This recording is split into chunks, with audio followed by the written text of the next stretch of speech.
ఒక కొత్త socio economic and educational survey కర్ణాటకలో స్టార్ట్ అయింది. Run by a Congress led state government. కానీ దాని ఇంపాక్ట్ అండ్ మెసేజ్ మన కంట్రీకి ఎఫెక్ట్ అవుతుంది. ఈ సర్వే వాళ్ళు ప్రతి హౌస్ హోల్డ్ ని వాళ్ళ పర్సనల్ డీటెయిల్స్ అడుగుతారు. Like voter ID number, land owned, property యొక్క వాల్యూ అండ్ మీ ఇంట్లో ఎంత గోల్డ్ అండ్ సిల్వర్ ఉన్నాయో కూడా అడుగుతారు. అఫీషియల్ ఫామ్ లో మూవేబుల్ ప్రాపర్టీ అని క్లియర్ గా ఉంది. అంటే మన గోల్డ్, జ్యువెలరీస్ అండ్ వాల్యుబుల్స్ కూడా ఇంక్లూడ్ అయి ఉంటాయి.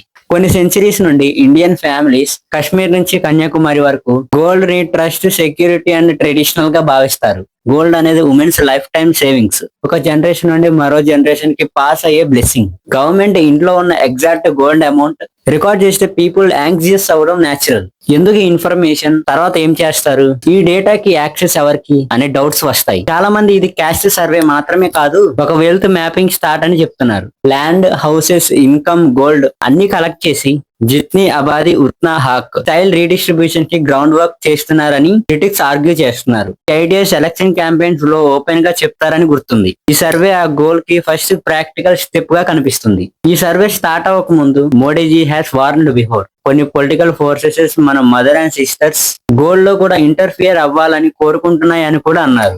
ఇప్పుడు ఆ వార్నింగ్ నిజమవుతుందని చాలా మంది ఫీల్ అవుతున్నారు. జాబ్స్ క్రియేట్ చేయడం, స్మాల్ బిజినెస్ కి సపోర్ట్ చేయడం బదులు సిటిజన్స్ పర్సనల్ అసెట్ కౌంట్ చేయడంలో బిజీగా ఉన్నారు. సిటీస్ నుంచి విలేజ్ వరకు, నార్త్ నుండి సౌత్ వరకు అందరూ అడుగుతారు, గవర్నమెంట్ కి మనం ఎంత గోల్డ్ పెట్టుకుంటున్నామని తెలుసుకోవడం ఎందుకు?